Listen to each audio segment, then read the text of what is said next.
యేసుక్రీస్తు వారి యొక్క శిష్యుల గురించి మనము ఇప్పుడు చూద్దాము. And we learned this morning that the disciples of Jesus were very ordinary individuals, just like we are. మరి ఉదయకాలంలో మనం నేర్చుకున్నాం కదా, యేసుక్రీస్తు శిష్యులందరూ కూడా మనం ఎలాగైతే సామాన్యులుగా ఉన్నామో అలాగే సామాన్యులుగా వచ్చినటువంటి వాళ్ళే. వారెవరు కూడా బాగా చదువులు ఉన్నోళ్ళు, ధనవంతులు కాదు. They weren't the best educated, they weren't the wealthiest, they weren't the leaders in their society. They were just the ordinary people. వారు సాధారణమైనటువంటి ప్రజలు మనలాగే. వారు ఉన్నతమైన చదువులు చదివేసి లేకపోతే బాగా ధనవంతుల కుటుంబం నుంచి వచ్చిన వాళ్ళు కాదు, సాధారణ ప్రజలు. And actually Jesus at some stage he gets frustrated with them because they're quite slow to learn. అయితే యేసుక్రీస్తు వారు వారి వల్ల కొన్నిసార్లు ఇబ్బందులు పడ్డారు. ఎందుకనంటే వారు పామరులు, వారు నేర్చుకోవడానికి కొంచెం నెమ్మదిగా ఉండేవాళ్ళు. వాళ్ళకి చదువు లేదు కదా, ఏదైనా చెప్పినా గ్రంథంలోంచి తనకలోంచి అనగా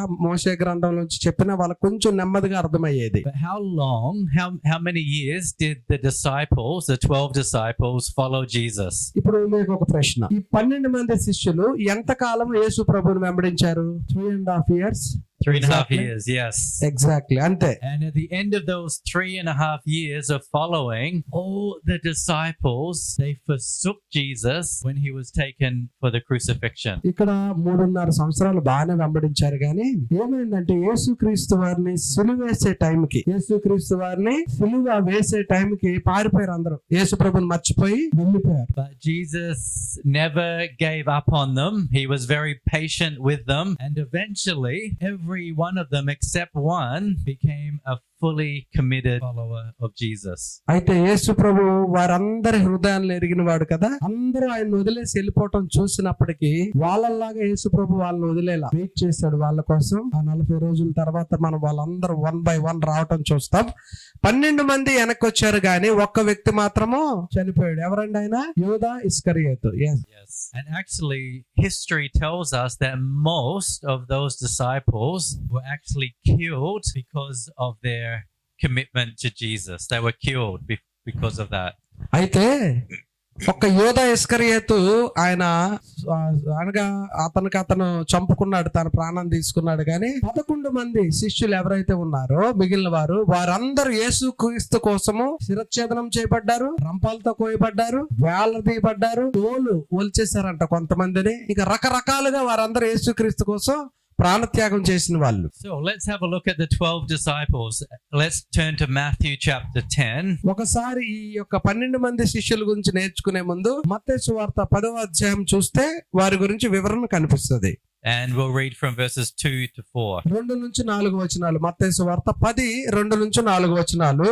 ఆ 12 మంది శిష్యుల పేర్లు ఏవనగా, మొదట పేతురు అనబడిన సీమోను, అతని సహోదరుడు ఆంద్రేయ, జబదయి కుమారుడు యాకోబు, అతని సహోదరుడు యోహాను, ఫిలిప్పు, బర్తలోమయి, తోమా, సుంకరి అయినటువంటి మత్తయి, అల్ఫై కుమారుడు యాకోబు, తద్దయి అను మారు పేరు గల లెబ్బయి, కనానీయుడైన సీమోను, ఆయనను అప్పగించిన ఇస్కరియోతు యూదా. So we read of a list of 12 disciples in 4 different places in the Bible. Here in Matthew, in Mark, in Luke, and in Acts. Okay.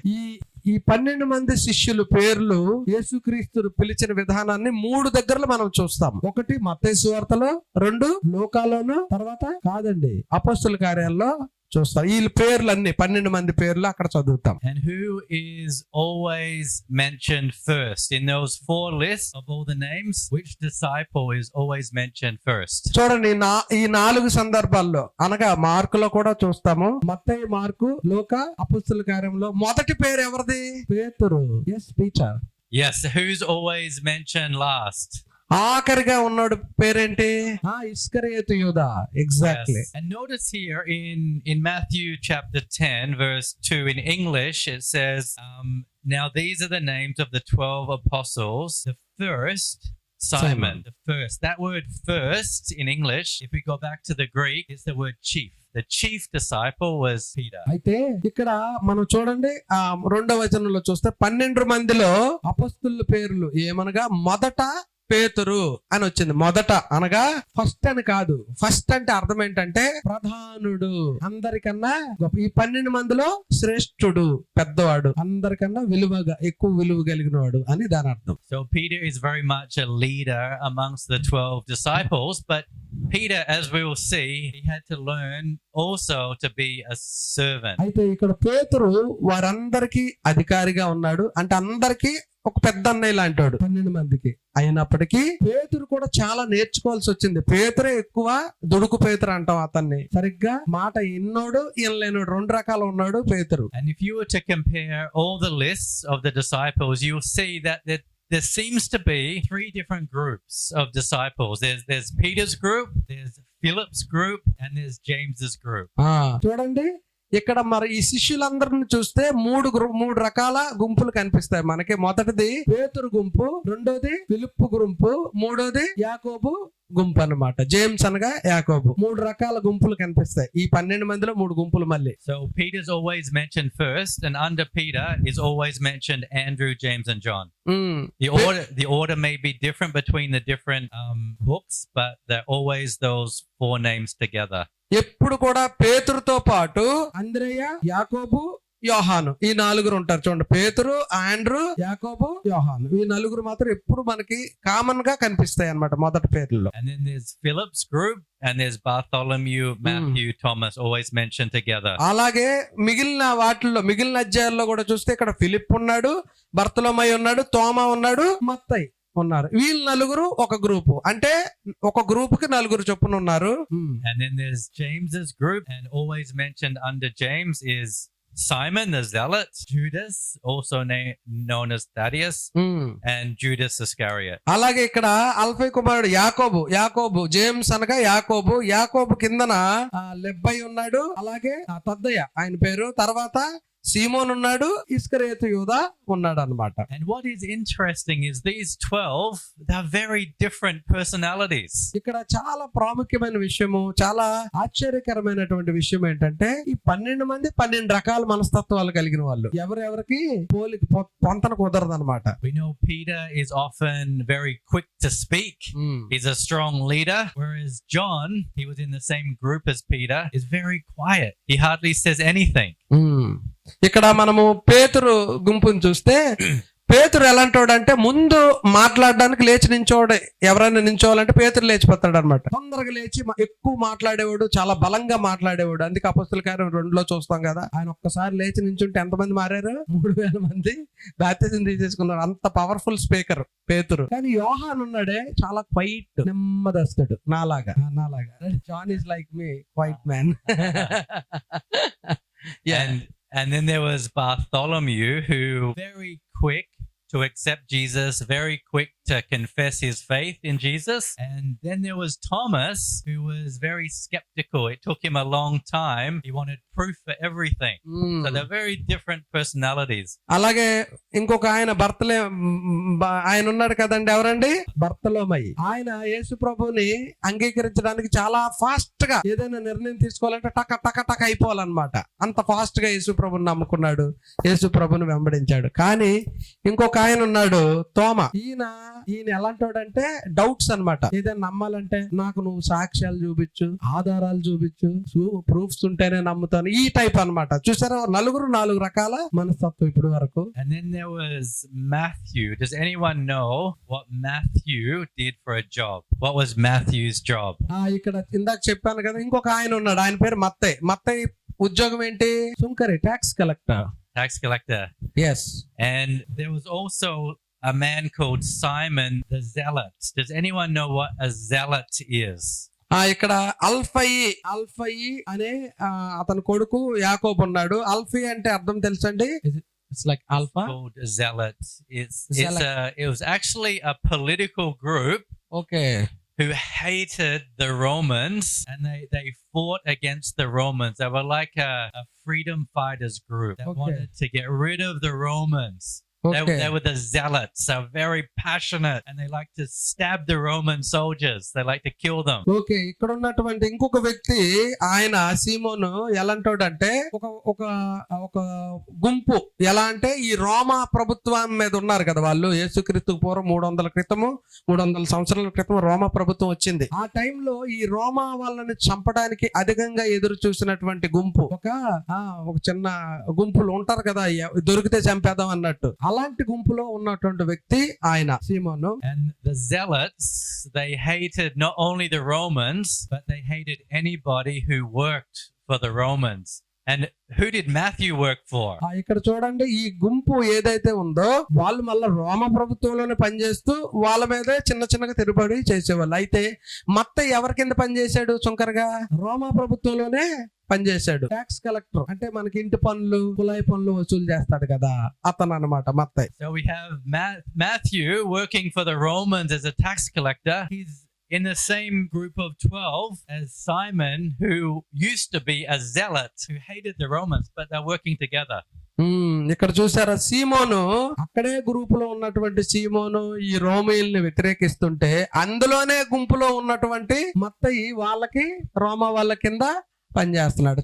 అంటే 12 మంది 12 రకాల మనస్తత్వాలు అంటే అదే. So Jesus, he selected these 12 individuals that were all very different, yet they all worked together. They were all united together because of the leadership and because of their love of Jesus. యేసుక్రీస్తు ఈ 12 మందిని కూడా వాళ్ళందరూ వేరు మనస్తత్వాలు ఉన్నప్పటికీ కూడా వాళ్ళందరినీ ఎందుకు సెలెక్ట్ చేశాడు అంటే వారందరూ కలిసికట్టుగా ఒకానొక దినాన్న క్రీస్తు కోసం సాక్షులుగా నిలబడతారని ఆయనకి తెలుసు. అలాగే వాళ్ళు యేసుక్రీస్తు కోసము ప్రాణత్యాగం చేశారు. So Jesus, he calls all different types of people, all different types. దీని అర్థము వీళ్ళ జీవిత చరిత్ర మనం చూసినప్పుడు అర్థం చేసుకోవాల్సింది ఏంటంటే యేసుక్రీస్తుకి ఎలాంటి వాళ్ళైనా ఒకటే, ఆయన అన్ని రకాల మనస్తత్వం ఉన్న వాళ్ళని పిలుస్తారు. పొడుగోడు, పొట్టోడు, గుడ్డోడు, గుంటోడు ఏం లేదు ఆయనకి. అది మనం చూసుకుంటాం. నల్లోడు, తెల్లోడు అని ఆయనకి మాత్రం అందరూ సమానమే. And Jesus expects us as well to get along with everybody, all different types of people. Some people we may naturally not really like, but as a follower of Jesus we have to be united with them. చాలా సందర్భాల్లో ఒక్కొక్కరు చూస్తే మనకి చిరాకు వచ్చి రకరకాలు మాట్లాడతాం. ఏమని అటెల్రా పొట్టోడా అంటాం, అవునా, బట్టోడా అటెల్రా అన్న. మా బాబా మనం ఏమనుకుంటాం, పొట్టోడు, బట్టోడు, అది ఇదని చెప్పి ఇలా తిట్టుకొని అసహించుకుంటాం. కానీ యేసుప్రభు ఏమంటాడంటే ఆ పొట్టోడితోనే నువ్వు పని చేయాలరా బట్టోడా అంటారు. నేను బట్టోడినే కానీ ఎవరితో పని చేయాలి?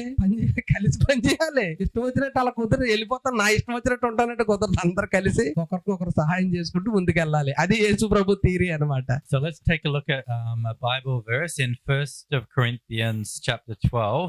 మొదటి కొరింథీయులకు రాసిన పత్రిక 12వ అధ్యాయం చూద్దాము. Verse 25 to 27. 25 నుంచి 27 వచనాలు. మొదటి కొరింథీయులకు రాసిన పత్రిక 12వ అధ్యాయము 25 నుంచి 27 వచనాలు చదివి వినిపిస్తాను. సుందరములైనటువంటి మన అవయములకు ఎక్కువ సౌందర్యం అక్కర్లేదు. అయితే శరీరములో వివాదము లేక అవయవములు ఒకదానికొకటి ఏకముగా పరామర్శించులాగున దేవుడు తక్కువ దానికే ఎక్కువ ఘనత కలుగజేసి శరీరాన్ని అమర్చి ఉన్నాడు. కాగా ఒక అవయవము శ్రమ పడినప్పుడు అవయములన్నీ కూడా దాంతో పాటు శ్రమపడును. ఒక అవయవము ఘనత పొందినప్పుడు మిగిలిన అవయవములన్నీ కూడా దాంతో సంతోషించును.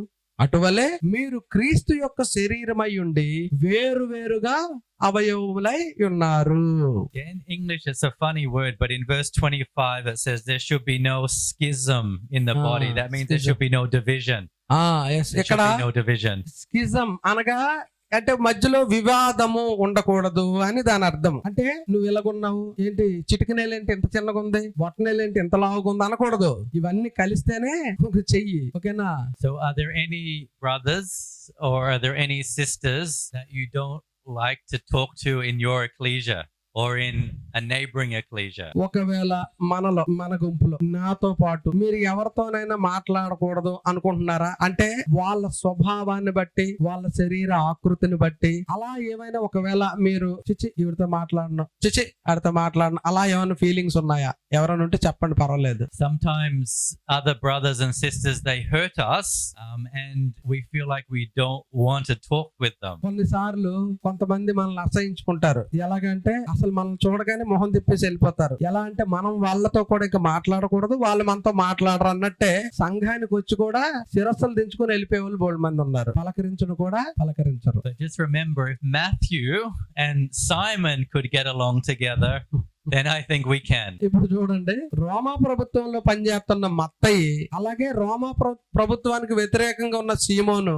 ఓకేనండి, ఈ సైమన్ ఇద్దరు కలిసి ఒకే గుంపులో ఉన్నారంటే ప్రభుత్వానికి సపోర్ట్ చేసేవాడు, ప్రభుత్వాన్ని వ్యతిరేకించేవాడు. ఇప్పుడు మనం ఇంతమంది ఉన్నప్పుడు, ఇంతమంది ఒకే కుటుంబంలో ఉన్నామా లేదా? ఉన్నా అలాగే అవన్నీ అలాగే ఉంటాయి, మనం మాత్రం కలిసి ఉండాలి అనే దాని భావం. So if we have some conflict in our ecclesia, one way or a couple of ways to try to overcome the problems is to forgive the other person, to pray for them, and to keep our eyes focused on Jesus. ఒకవేళ మన సంఘంలో ఇలాంటి సమస్యలు ఉంటాయి, ఎవరిని చూడగానే మనకు మాట్లాడాలి అనిపించకూడదు, లేకపోతే వాళ్ళ మీద కోపము ద్వేషం అలా ఉందనుకోండి, ఫస్ట్ థింగ్ ఏం చేయాలంటే వారిని మనం మొదటగా క్షమించాలి. రెండోది వారి కోసం ప్రార్థన చేయాలి. ఒకవేళ మీరు మంచిగా ఉండి వాళ్ళు బాగలేకపోయినా సరే మనం తగ్గించుకొని వాళ్ళ కోసము ప్రార్థన చేసి క్షమించాలి. ఇది మొదటి మెట్టు. So now we want to look at some of these disciples, and today we're just going to look at one of the disciples, and then tomorrow we will look at some of the other disciples and we'll learn some lessons from these disciples of Jesus. యేసుక్రీస్తు మరి 12 మంది శిష్యుల్ని ఒక పూటలో చెప్పలేం. ఒక్కొక్క రోజు ఒక్కొక్క వ్యక్తి, కొంతమంది గురించి మనం నేర్చుకుంటూ ఉంటాం. ఈ రోజు ఈ మధ్యాహ్నం సెషన్ లో ఒక వ్యక్తి కోసం మనం నేర్చుకుందాం. ఆ వ్యక్తిలోంచి కొన్ని విషయాలు మనము అవలంబించుకుందాం. And it's important to know that even though the Bible mentioned 12 very close disciples of Jesus, there were actually many more disciples of Jesus, including a lot of women who were his disciples. ఒక విషయం మీరు గుర్తుపెట్టుకోండి, చాలా సందర్భాల్లో, చాలా 4 పుస్తకాలు 5 పుస్తకాల్లో 12 మంది శిష్యులు అని చెప్తున్నప్పటికీ కూడా యేసుక్రీస్తుకు 12 కాదు, అనేక మంది శిష్యులు ఉన్నారు. అందులో స్త్రీలు కూడా ఉన్నారు. గుర్తుపెట్టుకోండి, ఎంతసేపు మగవాళ్ళ గురించి చెప్తే మాకేంటని అనుకోకండి, బోల్డ్ మంది స్త్రీలు. So a couple of the women disciples we know are Mary and Martha, a couple of examples. And what is interesting is who were the first disciples Jesus appeared to after he was resurrected. మనం అనుకుంటాము అంతసేపు పేతురు గారు అంటారు, యోహాన్ గారు అంటారు, ఇవన్నీ ఎందుకండి మాకేం వచ్చిందండి, ఎందుకంటే యేసుబాబుని వెంబడించాలని మీకు అలాగా అనిపించవచ్చు. కానీ యేసుక్రీస్తుతో పాటు అధికంగా తిరిగినటువంటి 2 శిష్యురాళ్ళు ఉన్నారు. ఎవరండి? మగ్దలేని మరియా, మార్తా. ఇంకొక విషయం గట్టిగా మీకు ఇంకొక మంచి సంతోషకరమైన విషయం చెప్తాను. యేసు ప్రభు పునరుద్ధానం అయిన తర్వాత మొదట ఎవరు కనిపించారు? స్త్రీలకా పురుషులుగా? అంటే ఇప్పుడు ఎవరు గొప్ప? ఆ గట్టి కొట్టండి చెప్పట్లో, గట్టి కొట్టండి, స్త్రీలకు కొట్టండి. Good. Very good. And if we have time, we'll look at a couple of the female disciples later. But let's look at Simon just very quickly. Look at Simon. We mentioned before he's the chief disciple. He's very strong character. ఈ రోజు మనం మరి సీమోను పేతురు కోసం నేర్చుకుందాము. పేతురు చాలా బలమైనటువంటి, అనగా శరీరంలో అంత బలమైనడు కాదు. ఆయన ఫొటోస్ చూడండి, కొంచెం ఆయనకు బట్టబుర్ర ఉంటది, చక్కగా చేపలు పట్టుకునేవాడు కదా, మరి సుందరంగా నా అంత అందంగా ఉంటాడు, what ever it may be. So మరి అతని యొక్క శక్తి సామర్థ్యాలు, అతని యొక్క విశ్వాసము, అతని యొక్క బలము, దేవునిలో ఉన్న బలం గురించి నేర్చుకుందాం. He was a powerful leader. He was the one who wanted to pull out the sword and cut off the ear of the soldier when they came to arrest Jesus. అయితే బలవంతుడు అంటే ఫిజికల్ గా కూడా బలవంతుడే, గాని ఎంత బలవంతుడు అంటే అతని దగ్గర వరలో ఏముండేది? కత్తి. ఎవరైతే యేసు ప్రభువుని పట్టుకోవడానికి వచ్చారో వెంటనే కత్తి తీసి కసక్కన వేసాడు. అంటే శక్తి ఉంది. వల వేసేవాడు కండి, చేపలు వల వేసే వాళ్ళకి, ఇసురులు వాళ్ళకి చాలా బలం కావాలి. ఆ ఇసురు ఇక్కడ కూడా ఇసిరేసినట్టు ఉన్నాడు ఇలా కత్తి కదా, చెవి తెగిపోయింది. And what you'll notice is with all the disciples, they changed over time. And we see a big change in Peter over the 3 years. And after, he changed from being a strong, powerful leader who often misspoke, who often got himself into trouble, to be someone who was submissive to Jesus. అయితే ఎంత బలవంతుడైనా, ఎంత తుంట్రోడైనా, ఎంత దుడుకోడైనా సరే ఒక టైంలో అనగా ఒక 3.5 సంవత్సరాల్లో అతను చాలా మారిపోయాడు. యేసు ప్రభు యొక్క జీవితాన్ని చూసి ఇంత తొందరపాటు ఉన్నాడు కూడా మారిపోయి ఏడ్చి ప్రభు యొక్క పునాదుల మీద సంఘాన్ని స్థాపించడానికి గొప్ప వ్యక్తిగా తయారైన ఒక నాయకుడు ఎవడైనా ఉన్నారంటే అతను పేతురు. And Peter, he wrote a letter in the New Testament, the 1st and 2nd of Peter. Let's have a look at the 1st of Peter, chapter 2. పేతురు ఒక పత్రిక రాశాడు. అదే మనం చదువుతాం కదా, మొదటి పేతురు రాసిన పత్రిక, రెండవ పేతురు రాసిన పత్రిక. ఒక పత్రికను చూద్దాం ఇప్పుడు. పేతురు రాసిన పత్రిక ఒకటో పత్రిక. So the very same Peter that was willing to pull out the sword and fight against the soldiers when Jesus was arrested, this very same Peter was able to write these words. 1 Peter 2 verse 13. చూసారా, ఏ పేతురైతే కత్తెత్తి చెవి నరికేసి కోపంగా ఉండి అతలాకుతలం చేసి యేసు ప్రభుని నేను నీ కోసం ప్రాణం ఇస్తానని పారిపోయి అబద్ధాలు చెప్పిన పేతురే చాలా అద్భుతమైన మాటలు రాశాడు. మొదటి పేతురు రాసిన పత్రిక 2వ అధ్యాయం చూద్దాం. 1 Peter 2 verse 13. 13వ వచనం చూస్తే ఆయన ఏం రాశాడు చూడండి. మనుష్యులు నియమించు ప్రతి కట్టడకును ప్రభువు నిమిత్తమై లోబడి ఉండడి. Submit yourselves to every obedience. Is that? Yes. So once he was ready to fight and defend Jesus, now he's saying submit yourself to all the rulers.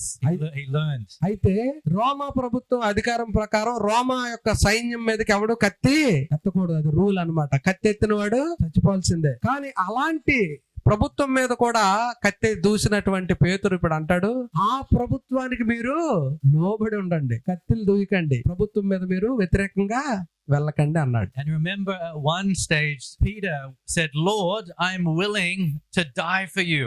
I will give my life to you. I'll go to prison or even go to death. He was very confident in his ability to even die for Jesus. అయితే యేసుక్రీస్తు 12 మంది శిష్యులతో ఆ యొక్క విందులో కూర్చున్నప్పుడు ఆయన అంటాడు, యేసు ప్రభువా, ఆఖరి విందులో అన్నమాట, యేసు ప్రభువా, నీ కోసం నా ప్రాణం ఇస్తాను, ఏదైనా చేస్తాను, నీ కోసం చనిపోవడానికి నేను సిద్ధంగా ఉన్నాను అని చెప్పిన పేతురు తర్వాత ఏమయ్యాడు? But let's have a look what he wrote in 1 Peter 5 verses 5 and 6. చూసారా, అలా అబద్ధాలు ఆడినటువంటి పేతురు, యేసు ప్రభు ఎవరో తెలీదు అని చెప్పినటువంటి పేతురు మొదటి పేతురు రాసిన పత్రిక 5వ అధ్యాయంలో ఏమని చూశాడు చూడండి. ఏమని రాశాడు? Chapter 5 verse 5 and 6. 5-6 వచనాలు చూడండి. చిన్నలారా, మీరు పెద్దలకు లోబడి ఉండడి, మీరందరూ ఎదుటి వాని ఎడల దీన మనస్సును వస్త్రం ధరించుకొని మిమ్మును అలంకరించుకోండి. దేవుడు అహంకారులను ఎదిరించి దీనులకు కృప అనుగ్రహించును. దేవుడు తగిన సమయమందు మిమ్మల్ని హెచ్చించినట్లు ఆయన బలిష్టమైన చేతి కింద దీన మనస్కులై ఉండుడి. So at one point he was very confident and very proud in his ability to even die for Jesus. Now he knows he needs to be humble, because we know Peter, he denied his Lord. So he learned. And the big lesson we get from Peter is his willingness to change. చూడండి, యేసు ప్రభు ముందు నేనంటే ఏమనుకుంటున్నావు, పేతురు ఇక్కడ ప్రాణం ఇవ్వటానికి ready అని అంత గర్వంతో ఉన్న ఒక వ్యక్తి, అబద్ధాలు ఆడిన వ్యక్తి, ఈ రోజున ఏమంటున్నాడు? దీన మనస్సు, దీనుడైపో, వద్దు, నీ మనసులో గర్వం వద్దు, సాత్వికుడుగా మారిపో అంటున్నాడు. టైం పడుతుంది, ప్రతి వ్యక్తికి మారటానికి కొంచెం టైం పడుతుంది. So we'll leave it there with that one really important lesson that is true for all of us, that if we follow Jesus, we have to be willing to change. ఇక్కడ మనం నేర్చుకోవాల్సిన ఒక ప్రాముఖ్యమైన పాఠం ఏంటి అని అంటే, యేసు క్రీస్తుని వెంబడించాలంటే మనమంతా కూడా నేర్చుకోవాలి. ఏంటి? కాలము మనకు నేర్పిస్తున్న కొద్దీ తగ్గింపు తగ్గింపు తగ్గింపు తగ్గింపు కలిగి నేర్చుకుంటూ వెళ్ళాలి.